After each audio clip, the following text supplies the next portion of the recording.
Rožajski kraj odavno je prepoznat po prirodnim ljepotama, ali i potencijalima koji nijesu dovoljno iskorišćeni. Nekad bogat industrijski grad, a danas kraj sa malom privredom. No, svijetli primjer rožajske privrede je kompanija Jela Komerc, koja posluje oko 40 godina.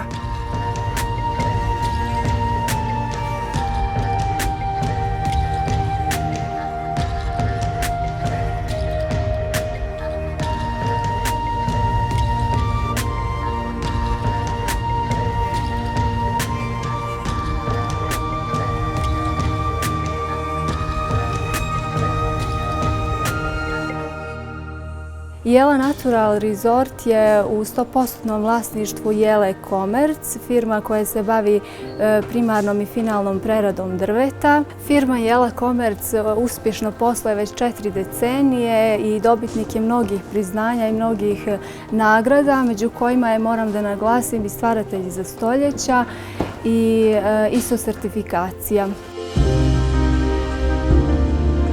Nekada mala porodična kompanija, a danas preduzeće koje zapošljava na desetine radnika.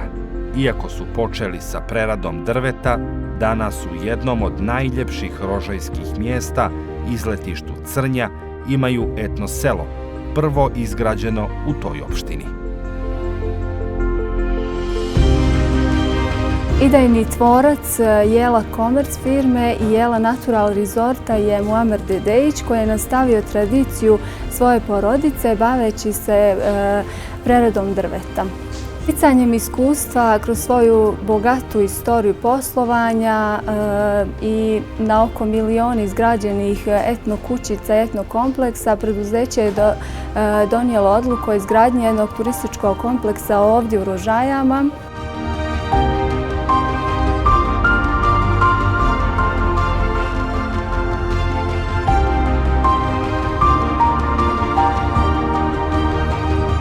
Kao što je vaš rad inspirisan jednom iskrenom emocijom, tako je i ovaj kompleks inspirisan jednom iskrenom i čistom emocijom nostalgije za svojim rodnim krajem.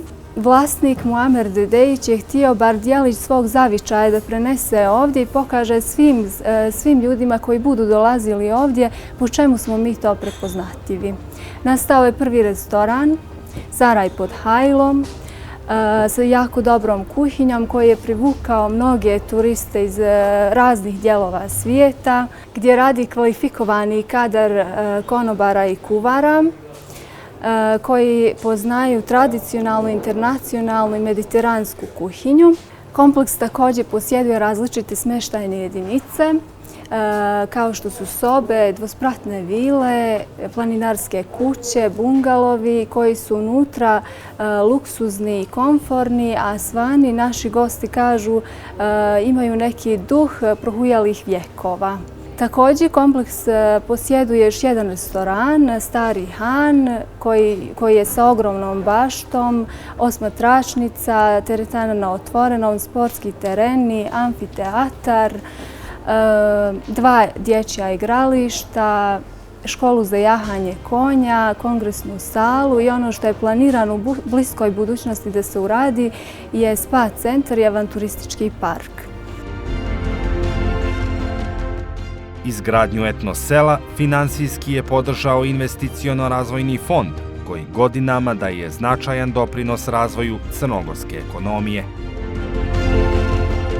Aplicirali smo kod IRF-a za kredit i moram da pohvalim kancelariju u Bijelom Polju s kojima smo ostvarili jako dobru saradnju i aplikacija nije bila uopšte zahtjevna. Poslali smo dokumentaciju putem maila i nakon samo par dana smo dobili odgovor da je kredit odobren i da su ugovori spremni za potpisivanje. Obzirom da ste najavili neke nove investicije, da li možda i dalje razmišljate ukoliko novca bude nedostajalo, opet neku saradnju sa IRF-om? Naravno, uvijek. Ostavili su jako lijep utisak na nas, tako da saradnju sa njima uvijek možemo produžiti. Poštuje Amina kulturu i tradiciju svog kraja. Ponosna je na rezultate svog oca i poručuje da se biznis mora očuvati. Moj otac je krenuo u svu ovu priču, a mi kao porodica nastavit ćemo njegovu viziju. Đedovina se mora čuvati.